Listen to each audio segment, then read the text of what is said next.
Okay, we're back to discussing L'Hopital's rule. So I'll just scroll up here to get back to the statement of L'Hopital's rule. So we assume that f and g are differentiable, and that g of x, that's going to be on the denominator, is not equal to 0 on an open interval I that contains a point A. I'll put that in quotes here. Okay, except possibly at A. So therefore g prime of A might be 0.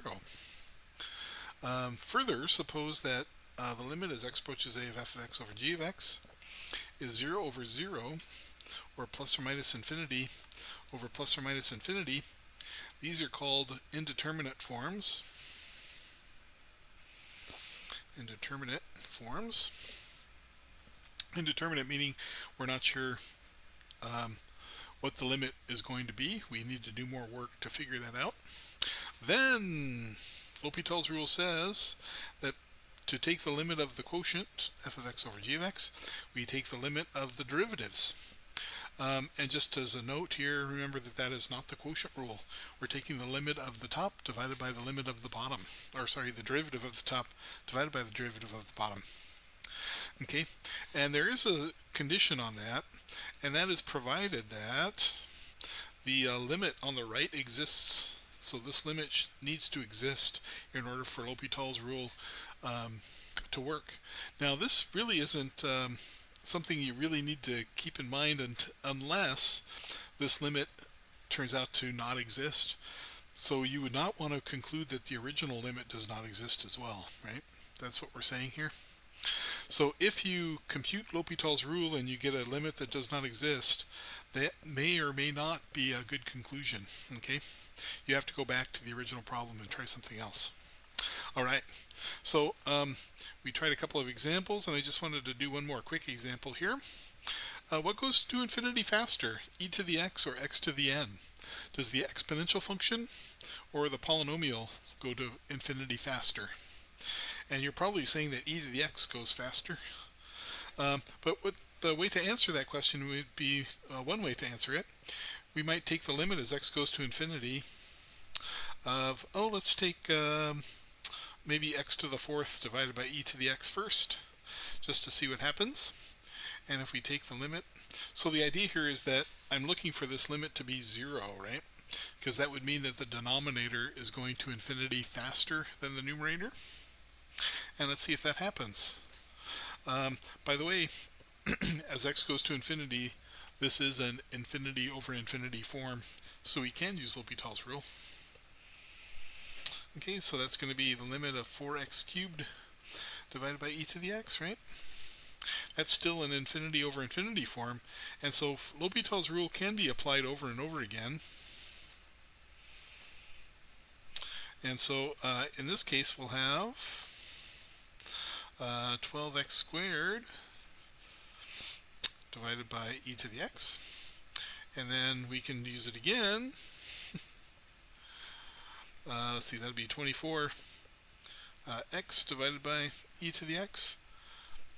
I think we can do it one more time.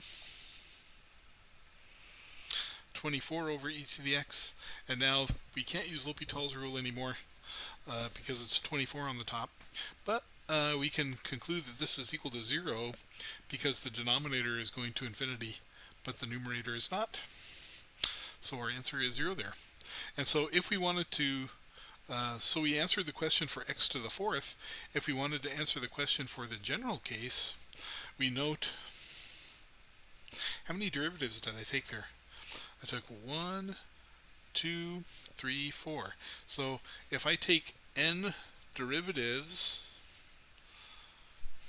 oops, how do I want to say that? Take the nth derivative of x to the n, and what do we get? Do we remember the definition of n factorial? N factorial is equal to n times n minus 1 times n minus 2 all the way down to 2 times 1. Okay, and so if you keep taking the derivative of x to the n over and over again, right, you're going to end up with n factorial. And so what happens then is that this process could be repeated, the process that we just did here, could be repeated for x to the n, right? But you would have to do it n times, right? And then you would end up with n factorial divided by e to the x at the last step, and you would be able to conclude that the limit is 0. Okay, good. So therefore, e to the x goes to infinity faster than any polynomial. Good. So that's kind of a nice thing to remember. Okay, so L'Hopital's rule can work for other indeterminate forms. Other indeterminate forms.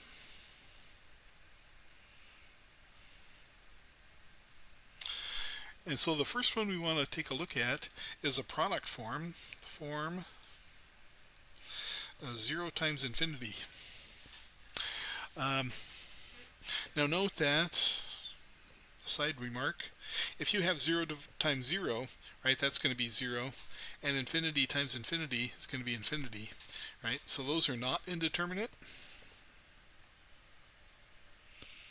It's only when you take 0 times infinity that it becomes indeterminate, because it depends on how fast the first term is going to 0 and how fast the second term is going to infinity as to whether this limit exists or not.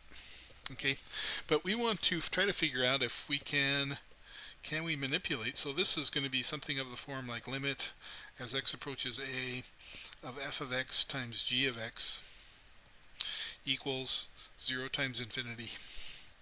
Okay, so is there a way I can change this problem so that I can use L'Hopital's rule? I want to try to get this into a fraction.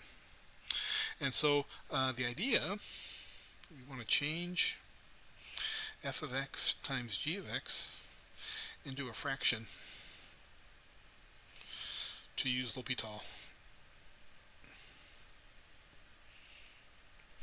Okay, so the algebra would be either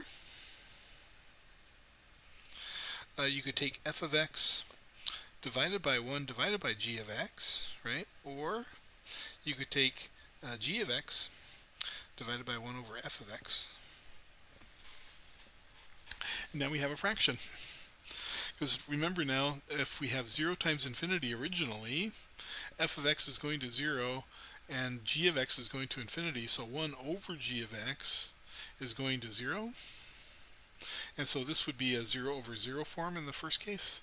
In the second case, if g of x goes to infinity, 1 over 0 is going to plus or minus infinity. And so again, you would have the infinity over infinity form. Okay, so again, if you have a product that is 0 times infinity, we can rewrite it into a fraction. Let's see how we might do that. How about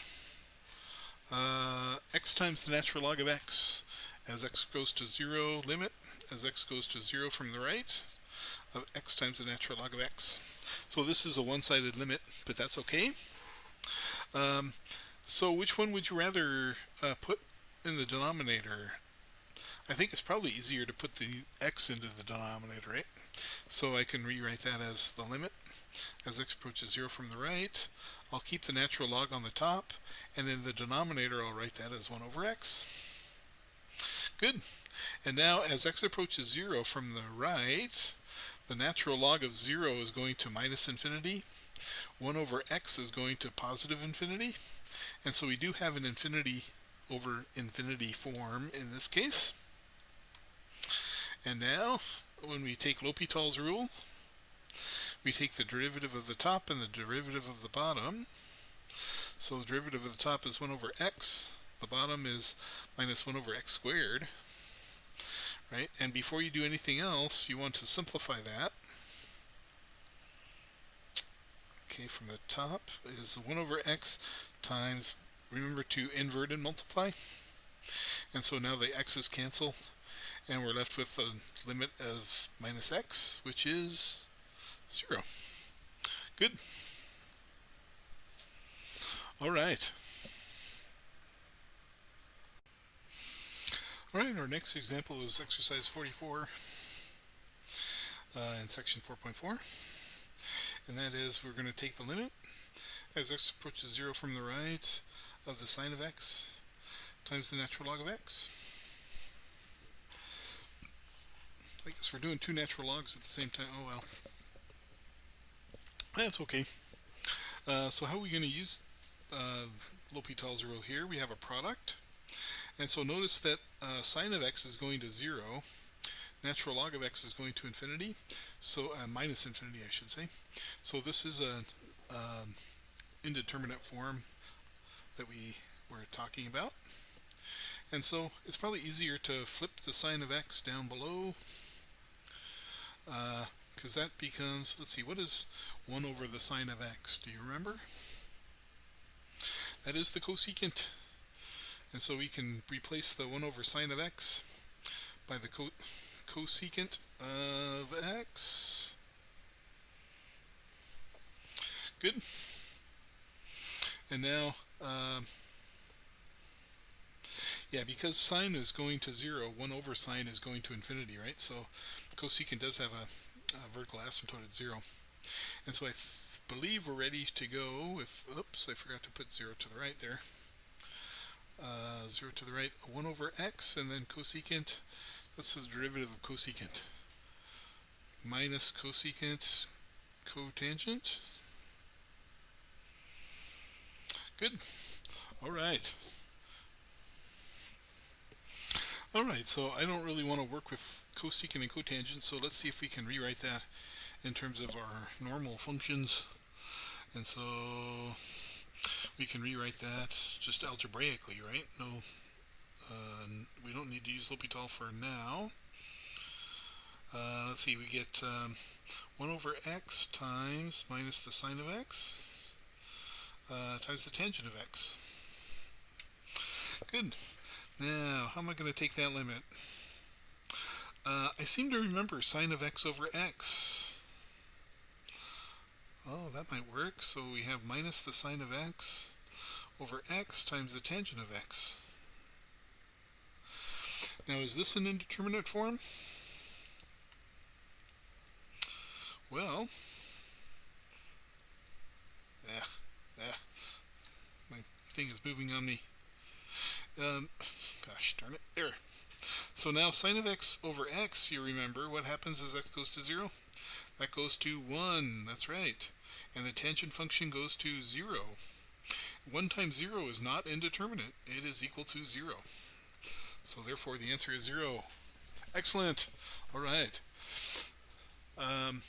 So in the next video we're going to take a look at some other indeterminate forms. So remember that in this video we talked about if you have the indeterminate form 0 times infinity, you want to rewrite it using algebra into a fraction. All right. I'll see you in the next video.